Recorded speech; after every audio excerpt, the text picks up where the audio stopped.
Now turn to Part 1. Louise wants to join a video library. You will hear a conversation between Louise and the owner of the video library. First, you have some time to look at questions 1 to 5.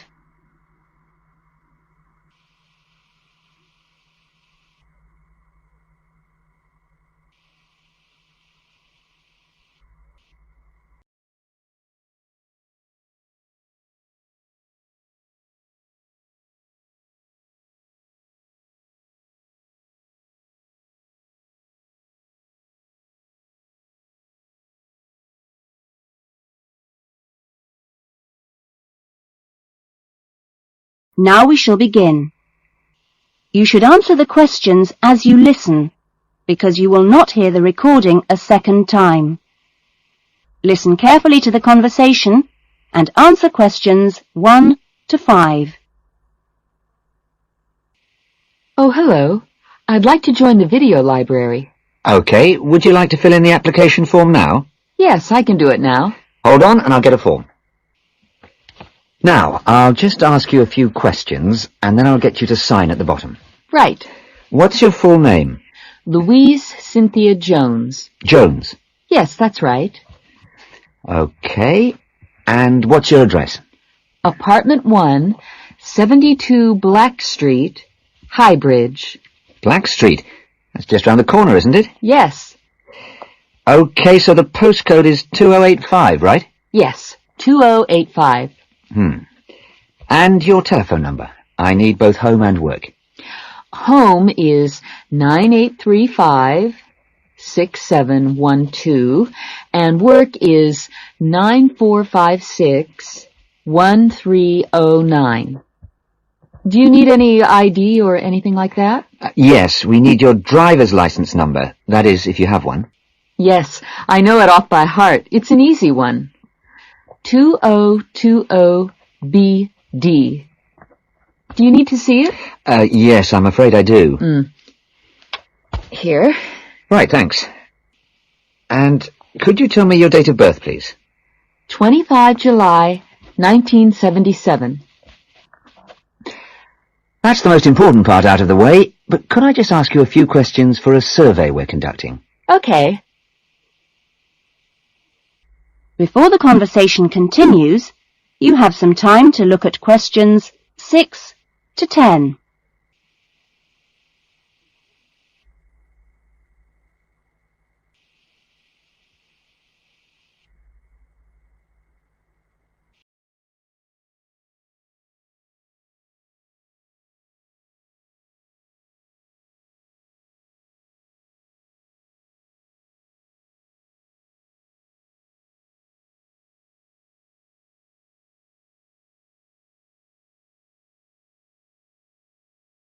What kind of videos do you prefer to watch?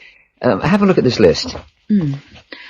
Well, I love anything that makes me laugh. I just love to hear jokes and funny punchlines. I'm not very keen on westerns, although my father likes them. But I'm a real softie, so anything with a bit of a love story is good for me. It doesn't matter how old. Not musicals, though. They're too much. Anything else? I'm completely taken by documentaries of the great outdoors. You know the sort, animals, plants, and faraway places. I saw a wonderful one on dolphins last week. It was amazing. Now, I think that's all from me, except I need you to sign here on the line. Here's a pen.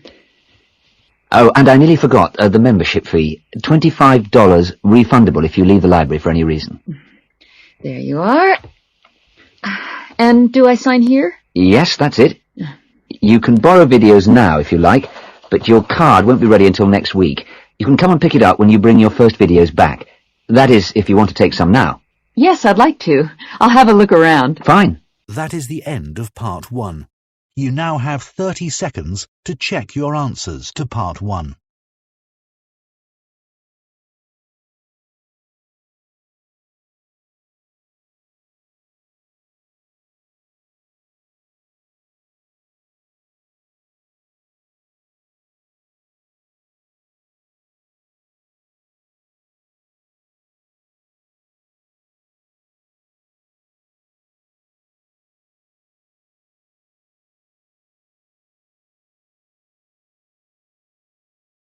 Part 2.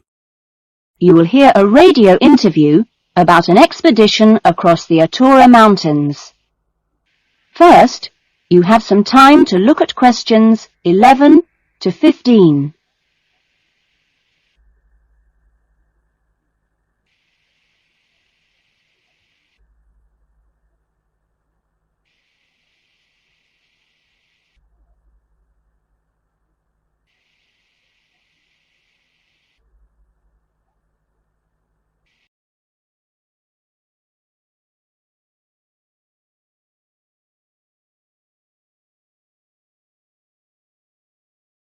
Now listen carefully to the interview and answer questions 11 to 15.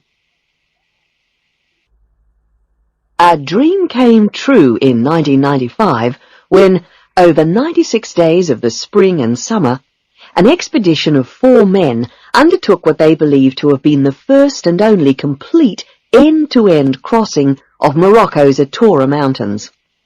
I talked to Charles Owen, the leader of the expedition group, about the trip. Charles, how much planning went on beforehand? Well, as you know, I run these walking trips across the mountains for tourists, and over the years I've collected maps and other data to prepare what I call a route book for this trip. And this book basically shows the route across the mountains that we took. You actually broke records while you were out there, didn't you? Yes, it was 900 miles in total, and we managed to climb 32 peaks that were over 3,000 meters high, including Tube Karl, which is, of course, the highest in North Africa. Yeah. We weren't actually out to make a name for ourselves. It just happened, really. What was the weather like? Oh, it got us right from day one, and we were pretty taken aback, really, to find that it rained on quite a number of days. And so we were forced to start replanning our route almost from the outset. One of the obvious problems is the heavy snow which blocks the mountain passes, so you have to make considerable detours. When we were on the way to Imilchil, for example, the snow forced us into a northern bypass, which was new to us. But anyway, either way, we would have been rewarded because, well, we fell upon amazing high meadows, huge gorges, and wonderful snow-capped mountains. The scenery was as fine as any we saw on the trip, and that was how it was every time. Having to take another pass was never a disappointment. You now have some time to look at questions 16 to 20.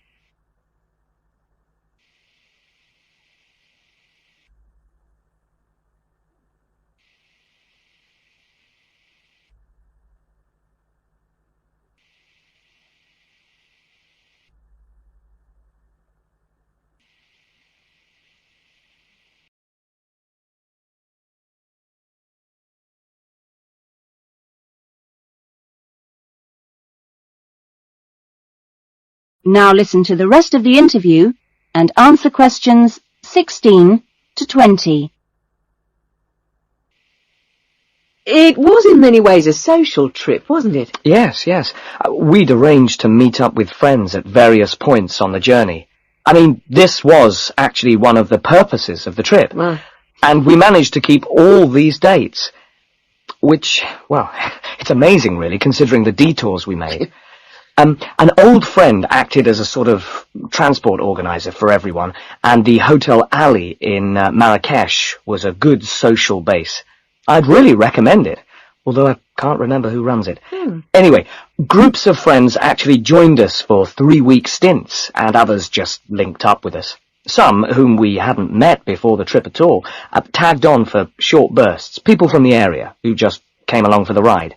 But outside the major visitor areas like Tube Karl, we only met one other group of travellers like ourselves in the whole 96 days. Were there any bad moments? Well, we took 2, I must say, long-suffering donkeys with us to help transport water and tents and things. I suppose if we were to do it all again, we'd probably hire donkeys along the way. All right. Taza and Tamri, as we called them, after the last places in the trip, well, they made quite a unique journey between them.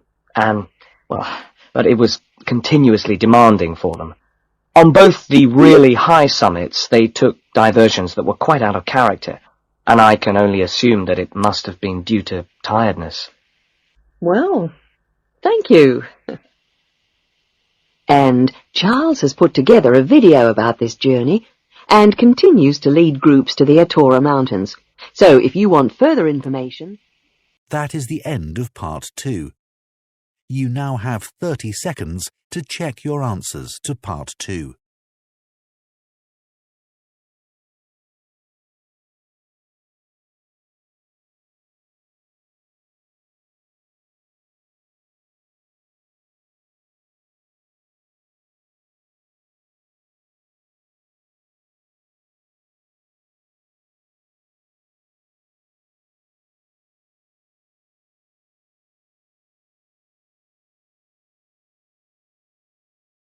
Part 3.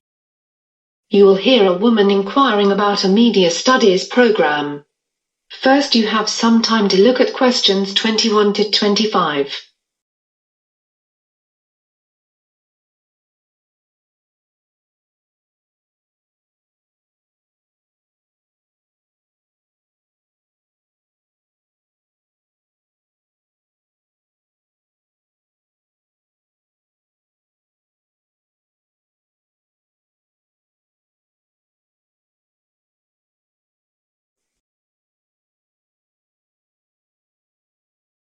Now listen carefully and answer questions 21 to 25. I'm looking for some advice about doing a master's degree in media studies. Am I at the right place? Yes, my name's Mark. I'm head of the Media Studies course. Nice to meet you. And you are? I'm Louise. Nice to meet you too. So how can I help you? Well, I've seen the prospectus for the course, but I'm still a bit confused about a few things and about some of the options for studying. What's your situation at the moment? Are you working? Yes, I've been working as a journalist for a local newspaper for the last 3 months. Prior to that, I had 2 jobs in the media, at a small local radio station for about 2 years and at a TV station for about 4 years. So I've worked in media for about 6 years in total. Okay, well that's useful if you want to do the course. What's your motivation to do further study? I enjoy my job a lot at the moment, but I feel the opportunities for promotion are quite limited. It's not that I think a master's will help with this, though. I'll probably leave my job, maybe to go into TV or something, but basically I think wherever I end up going in the future, employers prefer to see someone with postgraduate qualifications these days. And are you intending to study full-time? Well, I'd really like to keep working as I need an income. What are the options for me if I want to work while studying? You could do certain modules over a number of years if you like. It's up to you how many you do. Basically, you get credits for the ones that you complete. People usually do the Masters in anything from 18 months up until 4 years. It depends on your time. If you wanted a fixed schedule and attendance and did it part-time, then that would be a total of 3 years. So what's the admission criteria to join the course? Well, there are a few things that are useful but not essential. But there are some requirements. Usually to join a Masters, people must have a bachelor's degree. But we are prepared to overlook this if someone has enough work experience. But you must have one or the other. It's useful if you have research experience, as you have to complete a thesis, but we can train you on this if not. It is essential that you have motivation if you want to join the course, as it is very demanding. Before you hear the rest of the conversation, you have some time to look at questions 26 to 30.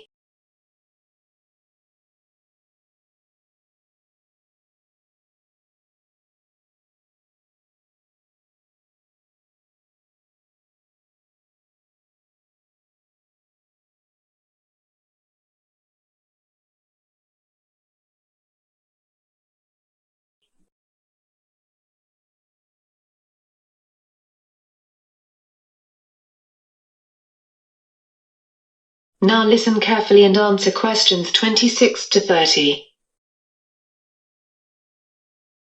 What about the costs for the course? The fees for a year, if you are studying part-time, are £2,250. No, sorry, they've gone up this year, £2,400. Of course, you are paying for all other living costs. Is there any kind of bursary or scholarship available to help with the fees?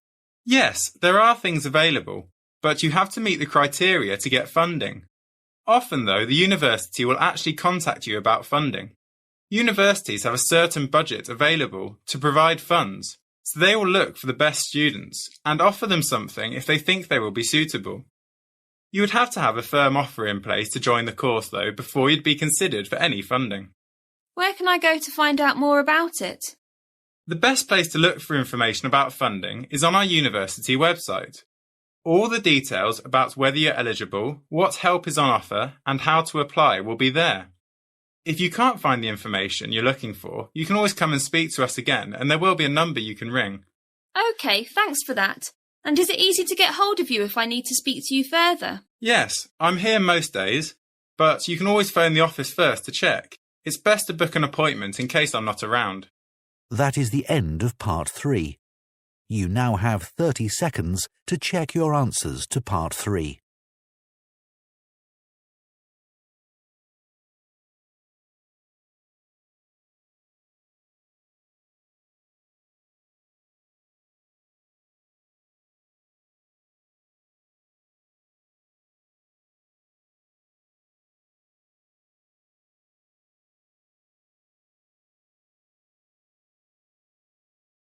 Part 4. You are going to hear a lecture about the history of Indian Railways.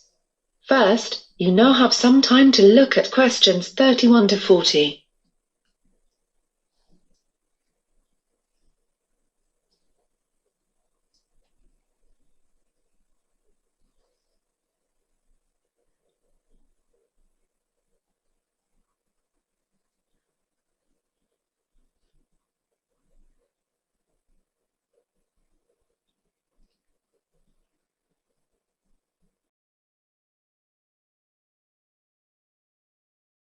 Now listen carefully and answer questions 31 to 40. In today's lecture, we're going to be talking about the history of Indian railways, from when they began up until 1945, when they had all been taken over by the government. Indian Railways is an Indian state-owned enterprise, owned and operated by the Government of India through the Ministry of Railways. It is one of the world's largest railway networks, comprising 115,000 kilometers of track, over a route of 65,000 kilometers, and there are 7,500 stations. It transports over 25 million passengers daily, which is over 9 billion on an annual basis. Indian Railways is the world's 9th largest commercial or utility employer by number of employees, with over 1.4 million employees. The history of rail transport in India began in the mid-19th century. The core of the pressure for building railways in India came from London. In 1848, there was not a single kilometer of railway line in India. A British engineer, Robert Maitland Brereton, was responsible for the expansion of the railways from 1857 onwards. The Allahabad-Jabalpur branch line of the East Indian Railway had been opened in June 1867. Brereton was responsible for linking this with the Great Indian Peninsula Railway, resulting in a combined network of 6,400 kilometers. Hence it became possible to travel directly from Bombay to Calcutta. This route was officially opened on the 7th of March in 1870, and it was part of the inspiration for French writer Jules Verne's book Around the World in 80 Days. At the opening ceremony, the Viceroy Lord Mayo concluded that if possible, at the earliest possible moment, the whole country should be covered with a network of lines in a uniform system. By 1875, about £95 million were invested by British companies in Indian Railways. By 1880, the network had a route mileage of about 14,500 kilometers, mostly radiating inwards from the 3 major port cities of Bombay, Madras, and Calcutta. By 1895, India had started building its own locomotives, and in 1896 sent engineers and locomotives to help build the Uganda railways. In 1900, the Great Indian Peninsula Railway became a government-owned company. The network spread to the modern-day states of Assam, Rajasthan, and Andhra Pradesh, and soon various autonomous kingdoms began to have their own rail systems. In 1905, an early railway board was constituted, but the powers were formally vested under Lord Curzon, the then Viceroy of India. It served under the Department of Commerce and Industry, and had a government railway official serving as chairman, a railway manager from England, and an agent of one of the company railways as the other two members. For the first time in its history, the railways began to make a profit. In 1907, almost all the rail companies were taken over by the government. The following year, the first electric locomotive made its appearance, and with the arrival of World War I, the railways were used to meet the needs of the British outside India, but with the end of the war, the railways were in a state of disrepair and collapse. In 1920, with the network having expanded to 61,220 kilometers, a need for central management was mooted by Sir William Ackworth, a British railway economist. Based on the East India Railway Committee chaired by Ackworth, the government took over the management of the railways and detached the finances of the railways from the other government revenues. The period between 1920 and 1929 was a period of economic boom. There were 66,000 kilometers of railway lines serving the country. The railways represented a capital value of some 687 million sterling, and they carried over 620 million passengers and approximately 90 million tons of goods each year. Following the Great Depression, the railways suffered economically for the next 8 years, and the Second World War severely crippled the railways. Starting in 1939, about 40% of the rolling stock, including locomotives and coaches, was taken to the Middle East. The railway workshops were converted to ammunitions workshops, and many railway tracks were dismantled to help the Allies in the war. By 1946, all rail systems had been taken over by the government. That is the end of Part 4. You now have 30 seconds to check your answers to Part 4.